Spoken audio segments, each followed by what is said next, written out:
面追查事件真相，掌握政局变化。观众朋友你好，欢迎持续加入新闻大白话，我是主持人谭一文。节目一开始来介绍今天的特别来宾，首先是资深两岸媒体人徐和谦老师，一轮好，各位观众朋友大家好，以及军事专家施孝维。一轮好，大家好。好，稍后还有郭正亮哥会加入我们的节目现场。好，我们就跟大家先来谈到的就是美伊谈判哦。好，我们从上个礼拜听到啊，本来不是川普还讲到什么48小时吗？哦，结果后来又说，两方谈判哦，但是川普不满意，现在又重新来了一次哦。所以这个美伊谈判来来回回，那当然现在看起来伊朗也在增加自己的筹码吗？好，就是因为啊，这个 Fox News 有证实说啊，一艘美国商船遭到了伊朗无人机的袭击，而且是2架无人机哈。那船上呢，共有23名的船员，暂无人员受伤的通报。好，那这艘船呢，遭遇袭击时没有装载货物，是停泊在卡达的杜哈港附近。好，这件事情是在5月10号发生的哦，所以是蛮新的。那现在中国卫星的影像啊，也显示到20艘的伊朗导弹艇哦，在海峡这边进行巡逻哦，所以这个活动相当的频繁。那不知道是不是也因为伊朗这边有20艘，所以有美军这个军舰也是超过20艘，在这附近执行封锁任务。好，这件事情也让伊朗的副外长蛮不满的哈，他呛瞎说啊，呼吁英法两国切勿在赫姆兹海峡附近部署军舰。那也说啊，任何配合美国在这个水道采取行动的行为，都会遭到伊朗武装力量的即刻反击。好，所以你可以看到美军的军舰已经在这边持续的执行封锁的任务。好，那英法之前也讨论过，法国有意要来帮忙护航哦，所以现在看起来整个局势又更加的复杂了哈。好，那当然对五角大厦来说，这绝对是一场灾难。这是一位伊朗的专家他声称德黑兰摧毁了一支美国海军护航队。华盛顿呢试图派遣10艘伪装身份的船只偷偷潜入，好，但是伊朗的军队击沉了其中的4艘，那其余的美国船只被迫承认错误，并且撤退。好，但是大家发现这是伊朗的专家所声称的，所以网络上说啊，这样子的讯息其实蛮复杂的，有可能是3分真7分假，所以你看。战争就是这样的讯息会蛮多的。那这个伊朗的专家说的，美方这边并没有证实。好，那我们再看到就是伊朗现在蛮强硬的要求美国要赔偿战争的损失，那而且宣示赫姆兹海峡的主权。好，这是伊朗政府在最新的提案当中有说，美国必须为其过去在区域冲突当中所造成的战争损失来承担责任，而且就是要支付相对应的赔偿金。那这项要求就被视为伊朗对美方长期制裁跟军队的直接回应。那现在伊朗也回复了美和谈的方案。那细节曝光川普有非常激动说我不介意啦好，那这个部分呢，其实也看到伊朗是透过巴基斯坦再交给华府。那看到了有一项重点，也包含了除了刚刚讲到的这个赔偿之外，还有说要立即停止所有的战线冲突，那也包含了美国要解除海上封锁，以及要保证未来不再对伊朗进行攻击。好，所以彭博就有报道说美国日前已经向伊朗提出了重启谈判，那推动中战的方案。伊朗在10号的时候是正式回复了，数小时之后，川普马上用发文来表示拒绝。好，那刚刚就讲了嘛，川普他说我不介意啦，他怎么说？他说我刚刚看完伊朗那些所谓代表的回应，我不喜欢说完全不可接受。好，那他的态度非常的强硬大家就想说哇天哪，又卡关了所以呢，现在这个和平方案再度卡关川普甚至还痛骂伊朗耍花招川普是讲说你看47年来，伊朗一直跟美国还有世界各国耍花招，拖延再拖延。好，那当然 CNN 的记者说其实伊朗已经释出讯号，表示不急于结束这些谈判，那他们不愿意在赫姆兹海峡上面做重大让步，而且将其视为自身的核心战略资产。好，所以也看到了伊朗他们态度有点像是我要停火之后30天之内再进行下一步的谈判，就是从我们最早有讲过的3步的这样的做法好，那川普呢也说伊朗停战的回应完全不可接受。那德黑兰这边也有回应，他是反呛川普。好，这个是他们伊朗的这个官方的塔斯尼姆通讯社所报道。说伊朗的谈判团队提出的方案就是以伊朗人民利益为核心，而不是为了取悦川普。那通常川普不高兴的时候，就代表做对了，而且情况会变得更好，用这样的方式来反讽川普。好，那我们还要再看到，就是现在除了赫姆兹海峡是一个这个冲突的核心。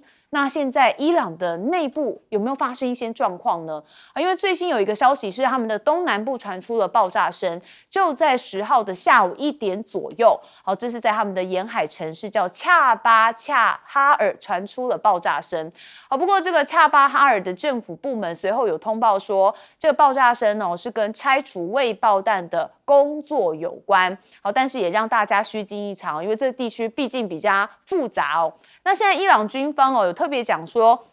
如果敌人再次误判，而且对伊朗来发动侵略，就会面临其他令人意想不到的选项。好，这些选项包含更先进的新型装备、全新的作战方式，还有最重要一点就是新的战争领域。好，再用这个警告的方式在喊话哈。好，那纳坦雅胡目前则说这伊朗战争还没有结束，甚至他还有一些大胆的想法。好，我们看到伊朗的境内仍然存有核原料跟浓缩铀，那必须予以移除。那浓缩设施必须要拆除，伊朗扶植的代理武装势力依然存在。好，那大坦雅胡说，他们其实仍企图研制弹道飞弹，还有许多的工作是有待完成的。所以你可以看到纳坦雅胡对于这场的伊朗战争，他还有一些不同的幻想。好，那当然，伊朗的陆军称说，伊朗的防空部队在西南部击落了一架敌方的无人机，这是伊朗的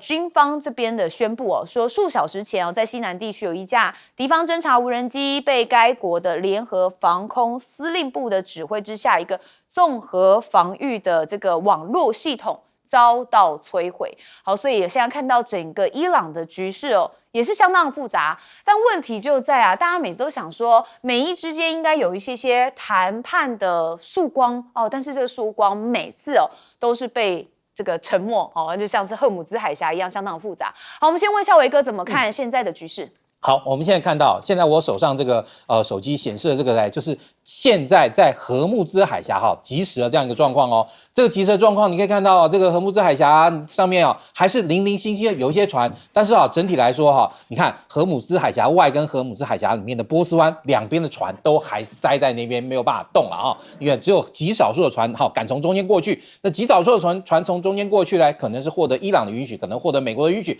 走到一半可能又得要回去。但说真的，我们看到今天美国跟伊朗之间在这边的时候，时间到底是站在谁那边？现在可以感受到很明显的状况是，双方都其实承受着巨大的时间压力。当然不可否认的，伊朗感觉比较坐以那个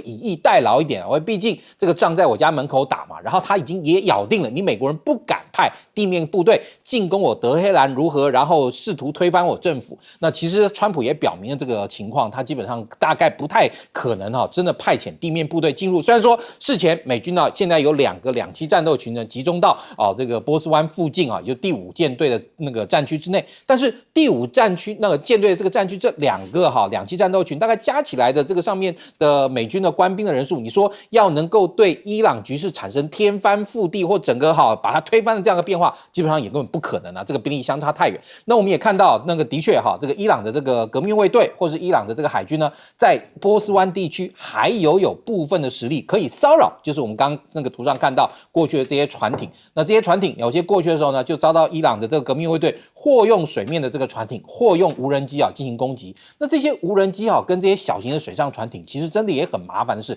因为他们本身雷达反射截面积都不大，所以在海上航行的时候，如果没有相对来说有精密侦搜设备的军舰来护航说真的还真的挺危险的啦。那当然整个事情的关键，我们今天也看到新闻最新的发展是伊朗已经拒绝了美方的这个条件。为什么？因为很简单嘛，接受了美军的这个条件，美方的条件之后，对伊朗来说就是4个字：丧权入国，对不对？浓缩铀也要交出去，然后核子反应的那个核设施也要通通交由这个国际来监管等等。那他拿什么来继续开发他的这个核武器？因为其实当然，你今天从整个事情走到今天现在这个状况，你看到伊朗是不是真的很认真要搞浓缩铀？是不是很真的准备要研发这个香菇？然后而且希望能够在地球上种棵大香菇。现在看到他的动作其实非常明显，而且他不愿意把这些东西交出去，他的企图也很明显，因为他现在有弹道飞弹可以打到伊朗，但是他没有那个弹头。一旦他有弹道飞弹加上核弹头，那他对以色列能够构成的威慑力就大幅增加了。那以色列就不敢再随时动手，或甚至于他今天想要把以色列从地球表面上抹去，他也做得到。但是现在川普跟这个以色列想要做的事情就是防止伊朗做这件事。那自然今天对于川普来说，要能够让这个军事冲突能够彻底的停止，就是必须你伊朗要乖乖的把这些浓缩铀交出来，而且交出来之外，这些核设施还要在国际监管下才能够让解除对伊朗的这个军事行动。但是对伊朗来说，我这些都给你了，那我还拿什么来保命啊？所以今天伊朗全盘拒绝，几乎可以说是全盘拒绝了美方的这个提议。当然你说现在伊朗拒绝美方提议，是也咬定了第一，川普因为60天的这个战争授权的问题，他已经宣布了跟伊朗停火了。那接下来就是一个失老无功的这样一个状态，也就是伊朗就要看跟美国两个国家看谁比气长，气长的国家呢就能够获得最后胜利。当然，其实双方都有很大的时间压力，所以就看接下来10天半个月之内变化。如果是美方有退让，那就代表美方盯不下去了；如果伊朗方面有退让，就代表伊朗方面也撑不下去了。好，刚才孝伟哥有说嘛，要是我是伊朗，我也不会要求说全部都要交出去，不然以后到底怎么办？如果没有打这场战争，或许还有一些可能性；打了这场战争，就绝对不可能。亮哥，伊朗现在据我了解，他只有让步说，我不再做浓缩了，暂缓浓缩，就在60%嘛，我不会再做到70%了，可是我不交，这两。他把这个切开了，说我可以暂缓，就是我不再赶进度了，因为到90几就可以做核弹了，是可是我不交出来，尤其不可能交给美国了，也不会交给国际原能机构了，因为他认为那个都是西方控制的现在时间对伊朗比较有利了，为什么呢？因为中俄在支持伊朗，中国继续买伊朗的石油啊。那俄罗斯可以支援伊朗的粮食啊，还有药品啊，而且你可以看到俄罗斯是明显在军援伊朗啊，所以基本上它有2个大国在撑住它那时间为什么对美国比较麻烦？因为它一定要把通膨压下来，那这个是有时间压力的啦。你伊朗战争一定要停止嘛，国际油价才会降下来。不然美国现在是进口通膨就是说你是能源引起的广义的物价上升，那你进口之后再引起通膨，这个没有1-2个月是解决不了的。所以美国无论如何一定要先停止伊朗战争，然后让进口物价有机会跟着能源价格慢慢降下来。为什么他一定要做这件事？因为他要降息啊，他一定要降息，年底才能够制造经济利多嘛。所以你去想一想，你不觉得伊朗要撑住简单很多吗？只要中俄撑住就好了那中俄一定会帮他撑住的，因为这个局对他们来讲很重要。是可是川普需要让那个经济环环相扣，慢慢能够解下去那现在也有一点对伊朗有利，因为夏天来了，伊朗的地面作战夏天平均45到50度了好热哦。波斯湾平均40度了，所以夏天在波湾战争对美国是很辛苦的啦，因为你们不是这里人嘛，那对中东阿拉伯人跟伊朗人是没差啦，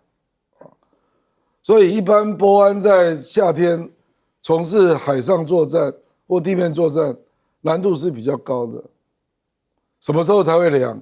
要9月以后，9月以后川普就来不及了。对啊，马上就要中期选举了。所以我就跟你讲嘛，这个伊朗，而且伊朗因为它本来它就不是世界最强的国家，美国是世界最强的国家，伊朗只要不败就赢了。他只要不败，那霍姆兹海峡，因为他已经证明他有实质控制权了，他只要维持对霍姆兹海峡的实质控制啊，那战后他就有发言权。美国不是美国只要不能够把伊朗赶走啊，他就不再是世界霸权。所以双方的要求度是不一样的啦。而且川普绝对不会想说5月13去大陆啊，然后还把这个波斯湾打成一团乱啊，这样中国大陆岂不是会占上风？所以他也不乐见这样的局面。但这样算算，美国失去的比较多哦。所以他会说这个都是 mini war 迷你战争啊，这不是战争啊，他去淡化这个冲突嘛。是何宪老师怎么看？是我们现在越来越感觉到霍尔姆兹海峡的危机啊，越来越像当年英国的苏伊士运河危机的翻版啊，就说这个海峡现在呢，虽然美伊双方都没有说停火，这个协议被撕毁了。停火结束了，我们重新开打。但是我们实际上看到每天的消息都是各种各样的擦枪走火、军事施压、彼此的挑战大家在那边比腕力是不断在发生的。那这其实是对美军的战略威信非常大的一个磨损。因为过去大家想停火协议，停火常常宣布了就拿来被违反的，俄乌的停火也被违反过，黎巴嫩、以色列的停火被违反过，这个印巴之间也常常是这样。但是很少人说我敢跟美军说了停火了，但是我实际上还不断的在这边互相的拱火。那这一次伊朗就在做这样的一个示范跟演练，他一下说我攻击了美国的商船，一下说我这个导弹袭击了美军的这个船舰，有的一下又说这个我的无人机攻击了阿联酋这附近的周边的国家。那但是即便如此，就像刚刚亮哥说的，川普马上要去中国大陆了。那原本中美之间就有很多东西要谈稀土、谈关税，要请中国大陆采购农产品，对不对？然后还有这个包括台湾等等的问题还谈。他当然不希望说伊朗这件事情也变成放到筹码谈判桌上的大菜之一，然后请中方说对不起，拜托你北京帮我，然后跟伊朗施压一下，多打个电话。他当然不希望说在他去之前这个事情弄到一个非常棘手的状态。所以我想伊朗人也看到了这个心态，看出了川普不敢或不愿意在去北京之前把这个事情搞大或搞得很这个军事这个战火重新燃起。第二呢，他也觉得川普有这个时间的压力，所以我们可以看到在本周的这个他们当然一直在交换彼此的条件在本周的交换条件当中，伊朗就变得强硬了很多。过去我们在看这个上个礼拜在谈的时候，美国提出 OK， 那如果我们停火，那你就要放开海峡。如果你放开海峡，我可以同步把这个对你的石油禁运打开，就双方一起让海峡保持恢复正常的通航。但本周就刚刚过去的这个周末，我们看到伊朗人把另外一个议题带进来，他说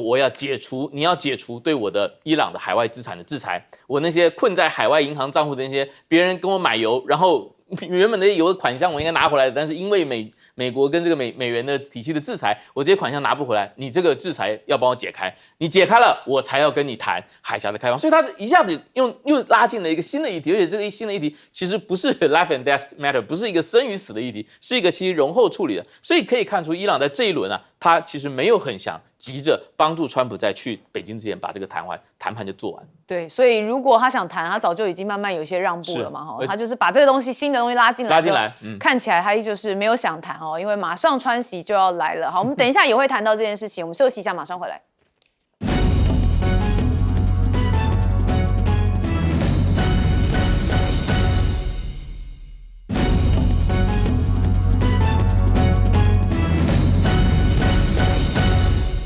好，观众朋友，我们还是要带你来掌握现在在中东这边美军的情况因为呢有说美军的 F-35战机在阿曼湾上空宣布进入了空中紧急状态，而且从雷达上面消失好，我们看到这是一架美国战斗机在赫姆兹海峡跟阿曼湾上空飞行时宣布进入紧急状态。好，这一架被确认就是洛克希德马丁公司的 F-35闪电兔战斗机的飞机。好，它发出的就是7700应答机代码。好，这是在5月10号上午所发生的。好，这是用于指示机上紧急状况或是遇险情况的标准信号。好，那当然这个追踪数据也显示说这架的飞机它飞越了阿曼湾跟阿曼境内的起飞地点、目的地，还有事件更多的细节都还没有公开。好，那因为美军有这样的状况，伊朗这边马上就声称这是他们的国家媒体说，这架 F-35就是被伊朗军队给击落的。好，但是这个消息还没有获得独立的证实，美方也没有发表任何的声明。好，如果大家都有一直在看这个我们节目就发现7700在上礼拜也曾经出现过，就是我们讲到了 KC-135R 的加油机。好，这是在5月5号的时候也曾经发生有7700的这个讯号。好，那当时孝伟哥有讲到说，是因为空中加油嘛，有这个讯号看起来也算是正常。好，但是一轮也发现说，5月5号还有另外一个加油机是 KC-46的飞马加油机，也是发生了7700。好，为什么频繁的发生7700的讯号？我们等一下就问专家，到底是为什么？好，当然我们也看到了伊朗现在很会做 AI 动画嘛，他们最新又有一个最新力作，好，就是呢川普崩溃，哇，真的很崩溃后头有火脸上还有紫色的，那这又是乐高的形象那这个川普非常的生气，一直在用手机吧，应该是在睡不着发贴文发到很生气都哭了。好，但是现在看到了是科威特还有阿联酋也是遭到了无人机的袭击。好，科威特的军方参谋部在 X 平台上面发文说，尽管中东的冲突从4月8号开始已经实施了停火，但是周日拂晓仍然发生了一起无人机的袭击事件。那根据该国的军方参谋部在 X 上面宣布，这些无人机都已经被击落，但是没有说明他们的来源。那另外根据阿联酋国防部说，周日阿联酋也遭到2架伊朗无人机的袭击。阿联酋官员说，这个防空系统拦截并击落了2架伊朗无人机。尽管双方声称是已经停火了，好，但是你可以看到，这样子的警报声都在，所以伊朗仍在海湾地区持续升级紧张局势。好，就如同我们刚刚有聊到的嘛，现在伊朗可能觉得说你美国这个要到中国再击。好，所以呢，我现在有一点底气想做什么就赶快做些什么。好，那我们要看到的是韩国货船因为在5月4号晚间的时候，在赫姆兹海峡爆炸。好，那当时呢，川普还说你看，就是伊朗所攻击的，还要韩国去护航嘛。不过韩国算是蛮保守的因为确实后来的调查发现，不知道是什么东西撞击的就是韩联社有报道说，韩国外交部在10号。公布了货船爆炸的一个调查结果。那说当天货船的船尾有遭受到不明飞行物的撞击。日后会持续的针对这飞行物的具体机型还有大小来进行确认。那目前韩国这边是从现场回收货船的残骸，那要进一步的分析。那现在也没有办法确认到底是无人机还是飞弹。那也不知道是何人何国所为。好，那毕竟在赫姆兹海峡现在战场非常的乱虽然呢已经说是停火，但你可以看到零零星星的一些小冲突还是蛮多的。好，那目前伊朗到底有没有释出善意呢？说有因为卡达有一艘装载液化天然气的油轮它有在9号的时候离开该国的拉斯拉凡的 LNG 出口的工厂。好，启程前往的是巴基斯坦的卡西姆港。那数据就显示这艘的油轮呢，似乎选择的就德黑兰当局了批准，沿着伊朗的海岸线穿越了赫姆兹海峡北部的航道。那它的下一个目的地就是巴基斯坦。好，但问题是现在伊朗还是放狠话我们看到了伊朗的军方发言人就有特别讲说，来自遵守这个美国对伊朗制裁国家的船只，今后都将难以通过赫姆兹海峡。所以伊朗的考虑还是他要围堵美国加美国盟友的油轮毕竟美国现在对他们的港口还是施予一些封锁嘛。那川普呢则说伊朗的和平提议是无法接受，这也马上让国际油价显现在价格身上它的飙升。因为从2月底战争爆发以来，赫姆兹海峡几乎完全被封锁导致了原油、天然气还有燃料都没有办法送到全球各地消费者的手中，那也就推升了能源的价格。好，那当然大家就会有一些通膨的担忧。那国际的能源机构说这次的冲突造成了历史上最严重的供应冲突。所以你可以看到美国的油价又飙高了飙到超过50%。所以川普政府现在研拟联邦汽油税要减免。好，当然就是因为今年有选举啦那这些的经济手段也是必要的，不然这个选票就会流失。好，我们看到这个 F-35的7700的紧急讯号，我们先问亮哥怎么看？我7700一般是那个 Squawk 应答机啊，就是它要安全降落，所以需要协助，是不一定是被打到了，有时候是机械故障。那因为会后我们并没有看到有飞机被击落。坦白讲，这个时候只要有故障、有出现状况，伊朗都说是要打的，就这样的。那伊朗刚刚也讲到嘛，因为川普处于一个尴尬状态嘛，即将去中国，然后又怕国会审战争权利授权，所以他不能大打。所以伊朗就比较勇敢一点了。那因为前一阵子他封霍姆兹海峡，那美国确实有一些军舰开进去嘛，所以他们就往偏阿联酋那个南端来开，是，所以为什么伊朗会去炸阿联酋啊？因为伊朗一定要在真正停火之前啊，维持控制霍姆兹海峡的状态，这样他在战后的秩序才有发言权。他这张牌不可以放掉，不能丢了，对，所以不能够让人家可以从阿联酋溜走了啊。所以阿联酋那个富查伊拉港也被炸嘛，因为有人就要走那边嘛。我觉得韩国这艘船应该是比较调皮的啦，就是要去挑战伊朗这个界限了，所以就被炸哦。不然其实现在伊朗攻击的已经不多了，反正你就照他的规则啦。像那个卡达那个 LNG 船，他申请德黑兰批准啊，顶多就是你要付钱啊，就这样了啊。我是觉得以目前的状况啊。因为美国就卡在那个战争授权法，所以川普不能够给人家觉得你重启战争，不然国会就要开议啊，那不就卡住了？所以伊朗就趁机，他就做事情就比较大胆一点啊，而且在于基于这个筹码，战后的谈判要用，他一定要维持控制的状态，因为赫姆兹海峡谁能够管控，谁就有发言权啊。是。那战后这个秩序可能要重编嘛，那伊朗一定要维持住这个筹码啊，所以有一些不是他打了，他也说他打的啦，那到底有没有打到，我们也不知道啊，因为没有照片嘛，啊，那美国都否认说没被打，我也没打他啊，就是这样，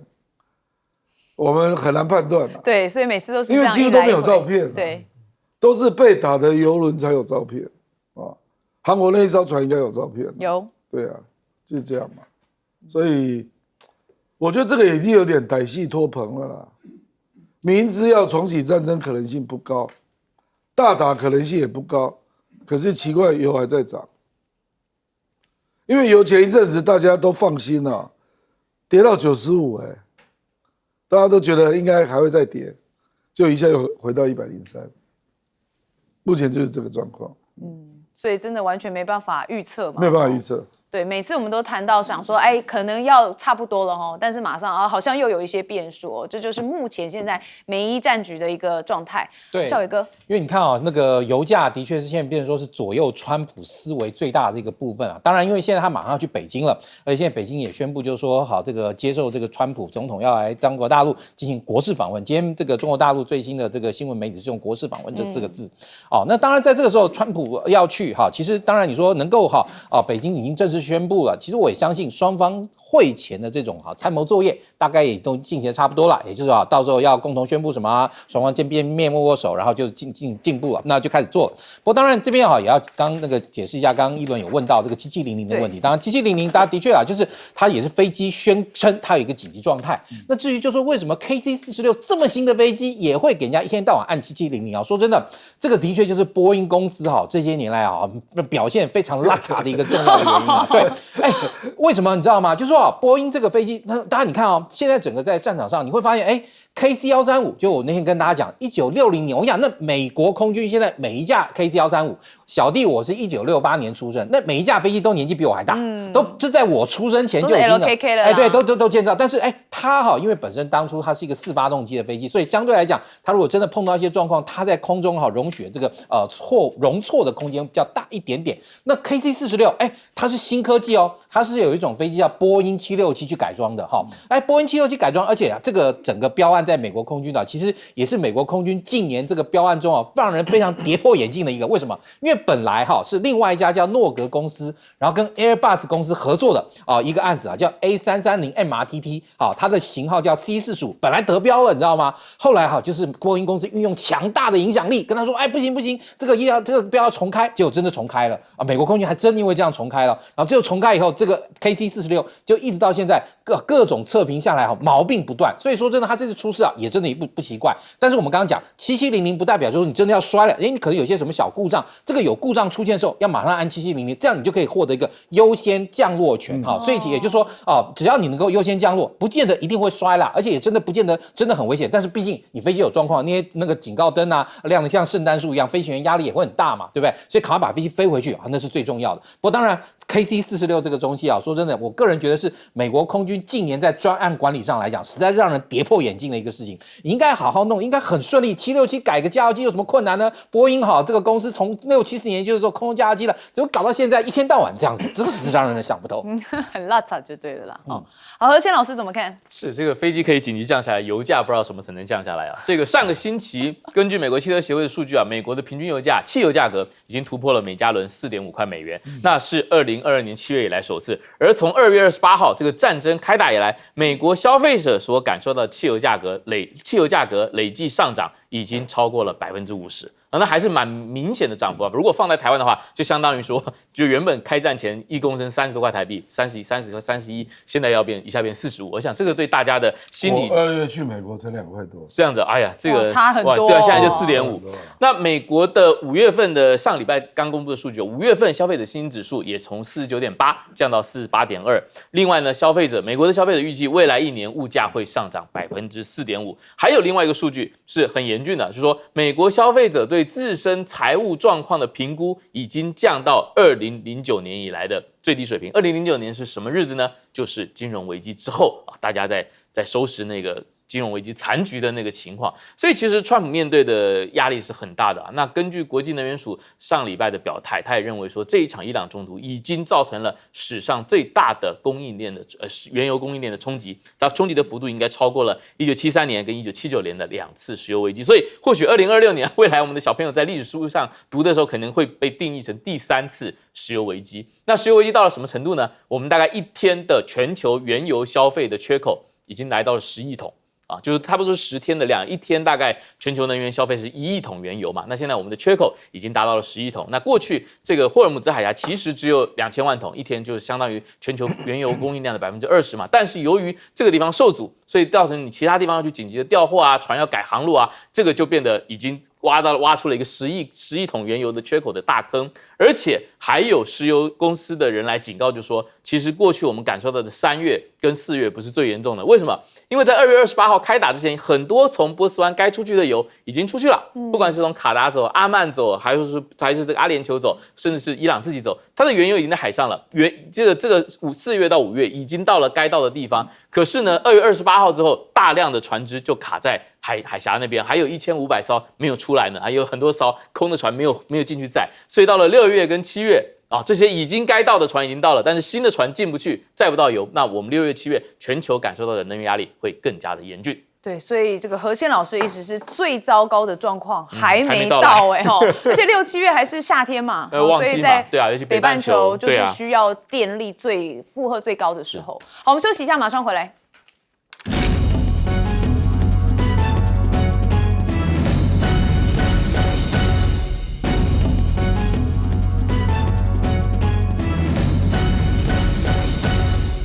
好，观众朋友，大家最关心的就是川习会之前英文就讲说美方这边传的时间大概就是5月14、15还说这个川普是快闪36小时。结果我们看到了中国大陆在这个川普要到访的前2天，就是今天。终于公布了他们说川普要在5月13访问中国原来比一轮这个之前听到的再早一天所以现在是5月13到5月15号。好，央视报道说，中国大陆外交部发言人宣布，应中国国家主席习近平邀请，美国总统川普在13到15号对中国进行国事访问。好，但是我们也看到相对于这个访中的细节也曝光，白宫的副发言人凯利10号也发布说13号晚间，川普飞抵北京。中方14号为他到访举行欢迎仪式之后，当天就会跟中国国家主席习近平来举行峰会。好，那川普14号在北京的行程非常紧凑，除了川习会之外，东道主习近平也将亲自在北京的世界遗产天坛公园为川普来导览。而且在当天晚上还举行欢迎晚宴。好，15号周五两位领袖将进行茶叙，安排的是午餐餐叙。好，虽然行程充满了仪式跟盛大的排场，但是说预计不会达到2017年川普首次到访中国的规模。好，当时北京称这个国事访问还加了一个 plus。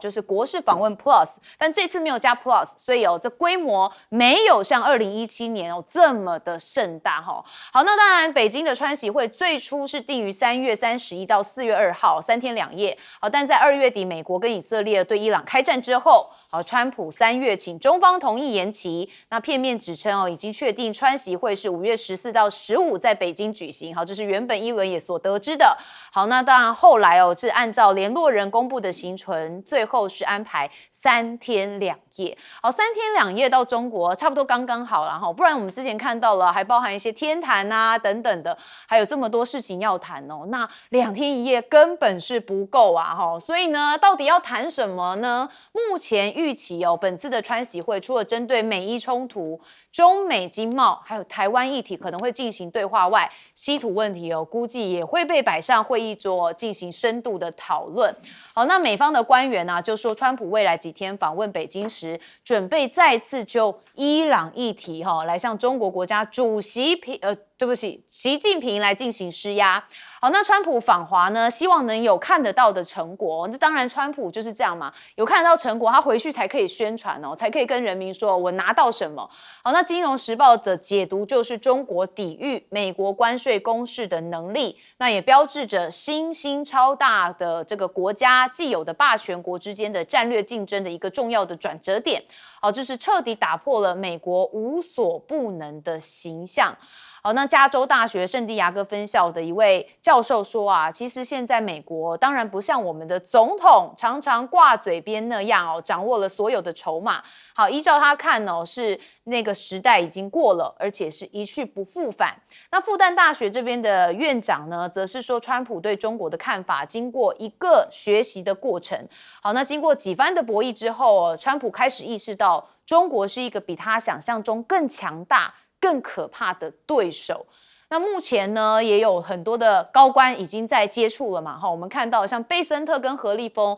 13号会先进行磋商，那这个何立峰呢，将在12号到13号率团前往到韩国跟美国进行经贸磋商，那就彼此关心的经贸问题来展开讨论。那中国的商务部说双方以2国元首釜山会晤跟历次通话的重要共识为引导，好，那就彼此关心的问题来展开讨论。那一般预料是为了隔天的川习会来做最后的准备。好，但现在经济问题也是一个主要的议题也就是呢，川习会大家想说因为现在俄罗斯跟伊朗受到制裁，然后国家是大量以人民币来进行贸易结算，所以专家也说美方可能担忧说会侵蚀美元主导的金融制裁体系的效力，所以势必也不会做事。那美国经济学家这一位他就说美元正在变得很弱因为呢一个接一个的国家正在减少对它的依赖，所以你可以看到川习会2天就整整2天的话，3天2夜真的有蛮多议题要讨论的。好，那这位经济学家有一些说法，我们来听听看。Still going to take a while. The dollar is definitely weaker. The direction of change is crystal clear, but the dollar remains an important currency, arguably the most important, albeit less so than it used to be. But I think we're getting to a point, if we're not already there, where this is happening pretty automatically. Country after country, more or less, is going to be reducing. 好，今天是5月11号了，所以这个13号川普就要到北京，也就是这一周就要登场。我们问亮哥，这次中国大陆外交部真的官宣很晚，很晚3天前才官宣，2017那次是2个礼拜前官宣。那特朗普的那个总统的相关的装备， 4架 C 妖拐早就到北京了。所以有人今天早上看到总统坐车啊，那条 Monster 啊，在北京上试开啊，就今天早上才官宣。我认为就是没有谈好了，不好谈啊，所以才会卡住嘛。你看前几天大陆都怎么讲？我们在沟通中都没有正式宣布，这个太罕见了。明明不可能改了，因为西妖拐上礼拜就已经去了，可是他就是不要给你官宣，这也是一种压力啦。那这次就3大议题嘛，3个 T 啦，台湾嘛 ，Trade 嘛，还有德黑兰，3个 T 啦。3T 不是3B 了，是3T。3B 是经贸议题，美国要3B， 就是大豆，那还有牛肉、波音，还有 beef 嘛，是3个 B 啊。可是我觉得这3个 T 啊，中国大陆是把这一次形容成大概是从来没有那么大的筹码可以逼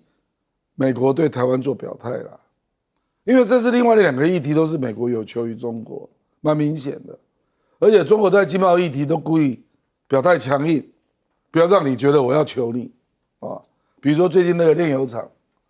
中国就直接就给你断掉，说你要制裁我的炼油厂，那我就直接阻断，不准接受。还有那个 H200，中国就故意不买，姿态很硬啊，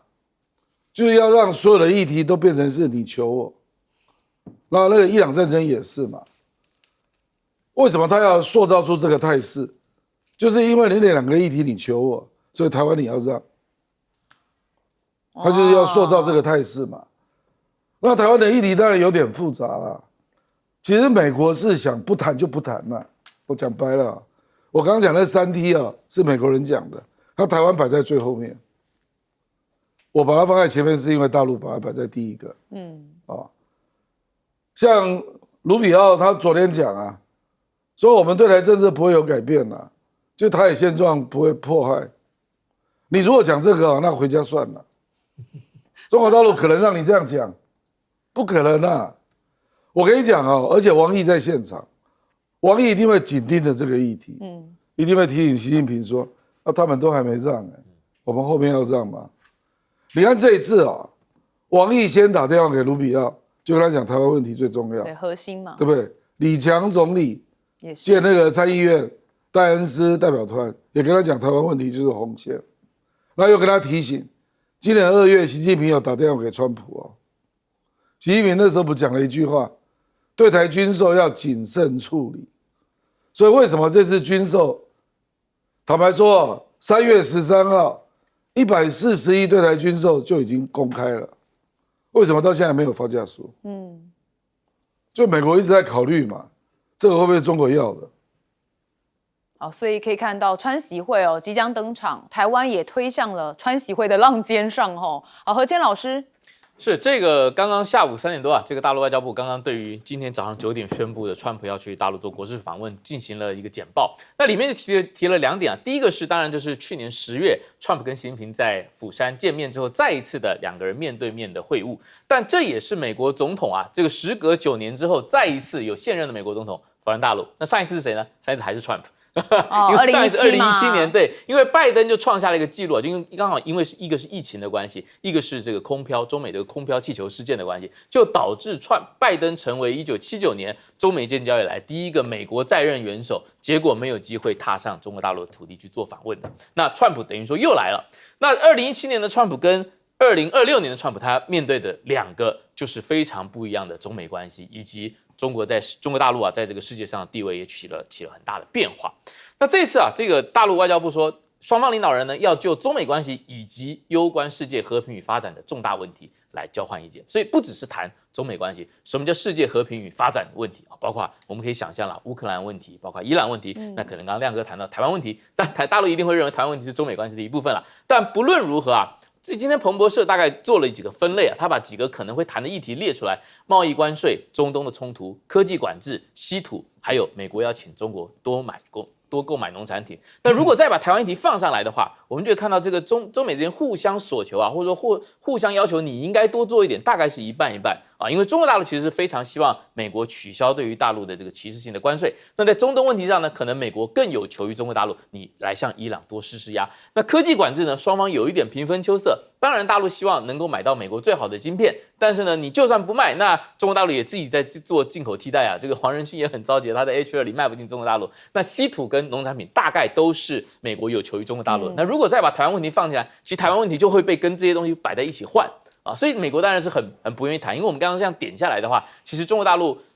就比较相对处在一个以逸待劳的状态，而且今年啊，这个是所谓主场外交有主场外交的优势啊，因为虽然说今年还有其他比如说这个年底12月的在佛罗里达办的 G20，或者是11月在这个深圳办的这个 APEC， 可能双方都还会有见面的机会，但这一次 Trump 是专程来中国大陆，所以双方是非常专心的，你没有别的目的，我也没有其他的客人，我们就3天2夜，而且我们会见很多次。礼拜4早上双边正式的见面，下午据说一起逛天坛，晚上有国宴，然后礼拜5的上午还要这个在非正式的茶叙一番。那通常这种就是给比较重要的各大国的元首，包括马克龙之前享受这样的待遇，就是你比较重要，而且关系又比较好。那我除了在正式会面之外，我还会有一个小小的散步，在一个比较风景宜人的地方，我们撇开所有的侍从，很多的时间可以谈，对，很多时间，而且谈正式的、非正式的、个人的、国家的都可以交换。那所以这个台湾到底会被怎么样 present 出来？我想我们要紧密的关注。对，我倒是期待川普有没有给习近平个大拥抱，对他之前有讲过嘛哈。孝伟哥，